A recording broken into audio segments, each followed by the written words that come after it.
Okay, all right, you guys. I'm so glad to be doing this lesson with you this week. We are on the last week of extended school year, which is awesome. You guys have made it. You guys have made it past, you finished this year, you made it through the regular school year distance learning, and now you've even made it through the extended school year. So you guys are the troopiest troopers of them all. You have done amazing things with your summer and your year. You've learned a lot. You've learned a lot about a lot of different habitats, about the rainforest, the desert, the forest, and the ocean, and you stuck with it, and you learned about technology. And I really think you should be proud of what you've done. And I really think that you need to take the next couple weeks before we start back at school to relax and to enjoy yourself.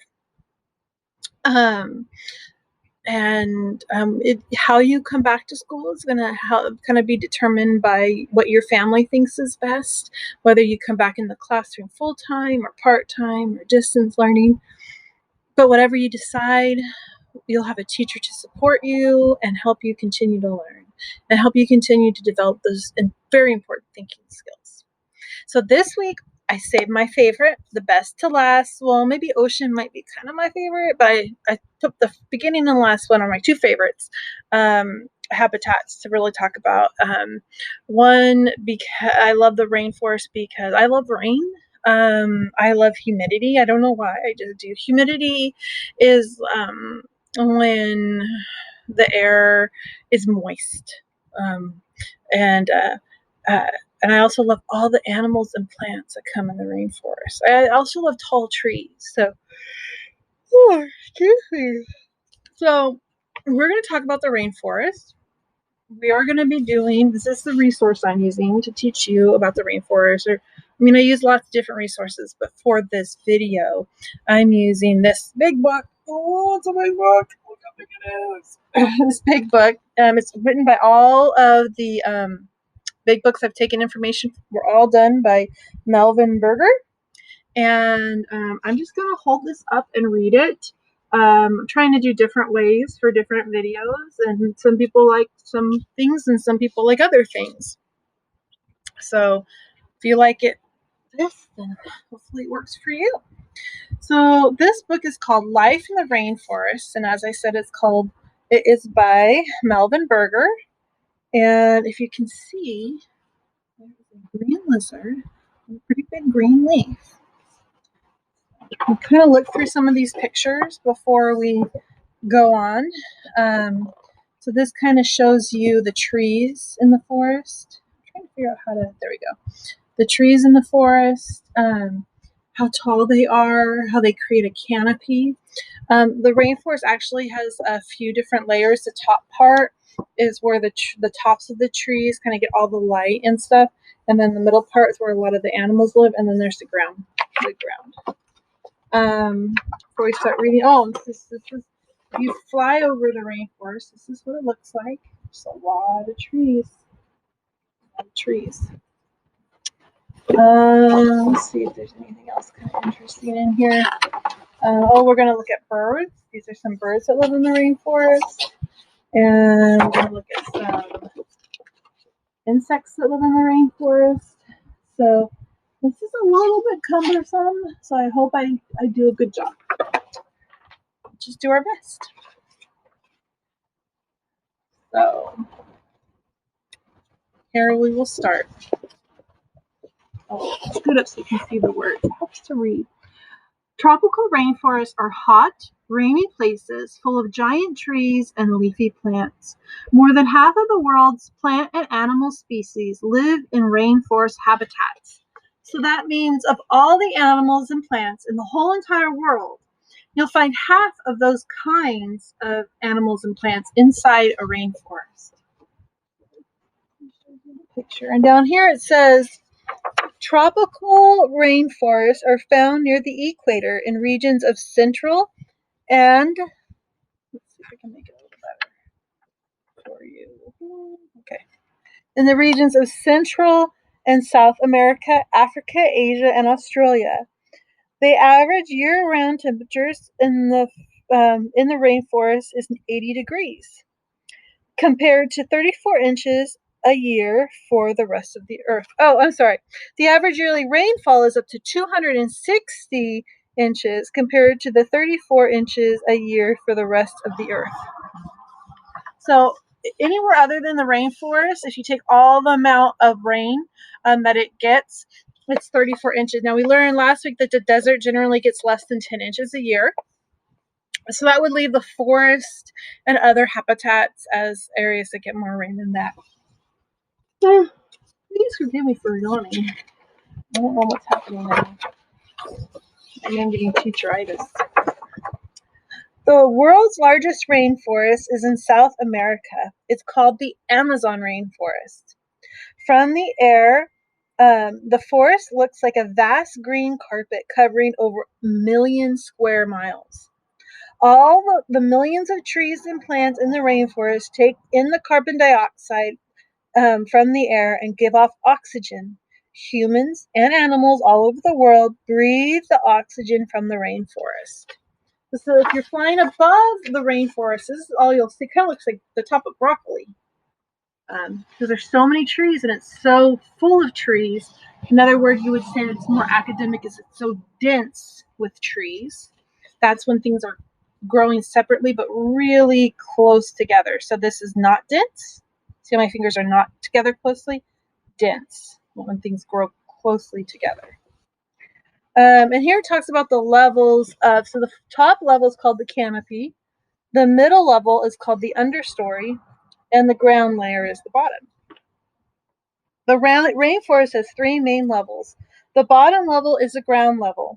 Above, it's the bushy understory, and the top is the canopy. Very little light passes through the heavy canopy, making the rainforest quite dark. Oh my goodness, class, what is happening to me? I do not know. Agua! High up in the treetops, the howler monkey cries to mark off its territory. You can hear the chilling sound from as far away as 2 miles. My son went to the rainforest, and he and my mom took him, and my dad, and he went with his cousin and his aunt.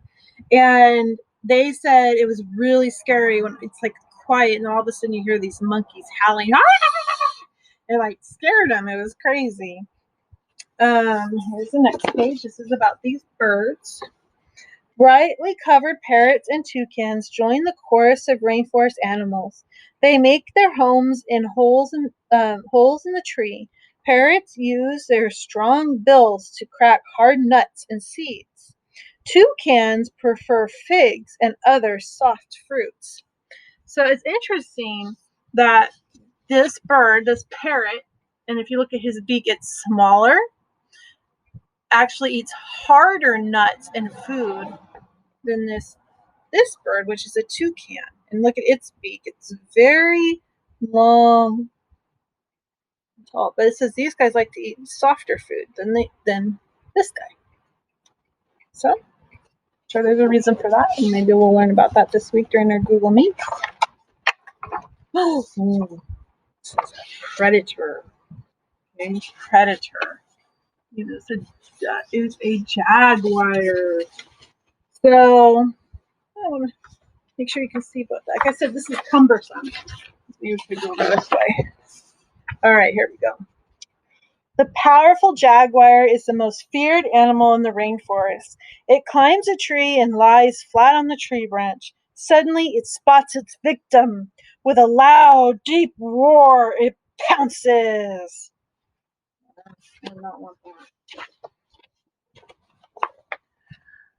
Emerald tree boa hangs from the trees and snatches passing animals. Then the powerful snake curls up and crushes its victim before swallowing it whole. After a large meal, the boa may sleep for a week. So here's the boa. And if you look right in here, that's a little picture inside of him eating a mouse. After he eats, he can sleep for a week. Maybe Miss Rebecca needs to sleep for a week, so I won't keep yawning. So here's the insects we're going to learn about. Giant colorful butterflies flit among the trees, taking sips from the nectar from the flowers. The butterflies' bright colors blend in with the bright hues of the flowers and help them escape from their enemies. The clear-winged butterfly is an exception. Its wings are clear enough to see through. So this is the clear-winged butterfly here. You can see through its wings. It's actually pretty clever camouflage. If you think about it. The bromeliad plant, which looks like the top of a pineapple, grows on a tree limb. Its center fills with as much as 2 gallons of rainwater. Salamanders, tree frogs, snails, and beetles make their homes there. There's that plant. You can see this little froggy living inside that plant.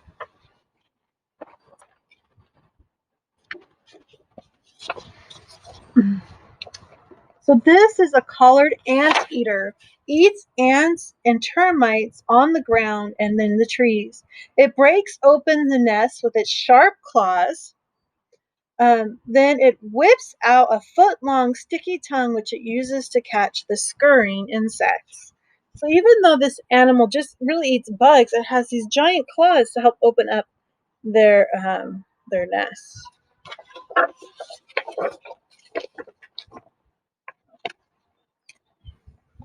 The bright colors of the orchids, passion flowers, and other tropical flowers sparkle in the dark rainforest. The widely scattered plants depend on insects and birds to pick up and spread the pollen from their flowers. So we talked about the word dense before. So the trees grow dense, they grow close together. But in this book, it said widely scattered. That's the opposite of dense. That means there'll be a flower here, and then over here, and then over here. They're not growing close together. They don't grow in a dense fashion. They grow widely scattered. That's the phrase.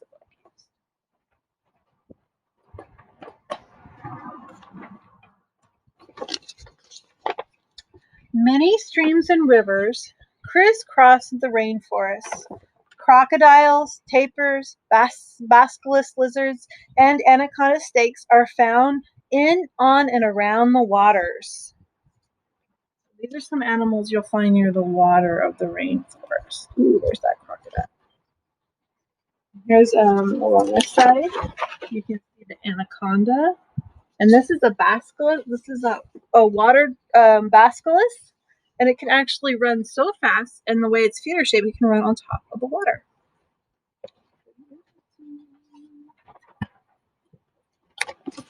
All right. More than 200 million people live in the rainforest of the world. The native people find nearly everything they need among the plants and animals that live there. Members of the Yanomama tribe bake bread made from the root of the cassava plant. This young boy, or man, I'm not quite sure, is making this bread. And he's going to make that from a root of a plant. I'll read what this says right here. Over 20,000 Yanomamis live in South America's Amazon rainforest. They still hunt fish the way their ancestors did thousands of years ago. So this is him hunting animals in the rainforest.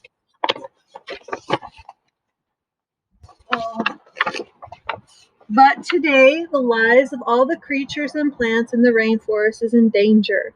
Every minute, 100 acres of rainforest trees are being destroyed. That's the size of 50 football fields. The most common method of land clearing is called slash and burn. Workers cut down the big trees. They set everything else on fire. Ranchers use most of the cleared land for raising cattle. Some of the cattle meat finds its way to fast food restaurants in North America, where it is sold as hamburgers. Sometimes loggers cut the tree for lumber. Mahogany, ebony, and rosewood, which are used to make furniture, pencils, and other products, come from the rainforest. So, I mean, that's something to think about because we use pencils in school, right? And we never want to waste anything, but it's good to think when we have a pencil why it's important to keep track of them, because it's going to help us to use less wood, to need to replace fewer pencils, and therefore help trees in the rainforest. So Miss Rebecca says, check your materials, make sure you have it, put your pencils away. I'm just helping the rainforest. All right. So, last page. The rainforest and all living things in it need our help. By helping them, we're really helping ourselves. I've also read other places that the rainforest produces medicines. We get a lot of the ingredients for medicines we need from the rainforest. And just a lot of things that we use every day in our lives are supported by the things we take from the rainforest. So just be mindful of that when you're using something, to just not waste it, to do your best to use what you have wisely, and to buy responsibly. And we can talk more about that during class. So I hope you guys have a great week. Last 4 days of school, then a happy 4th of July. And then we'll be seeing each other August 12th, I believe, is the first day of school.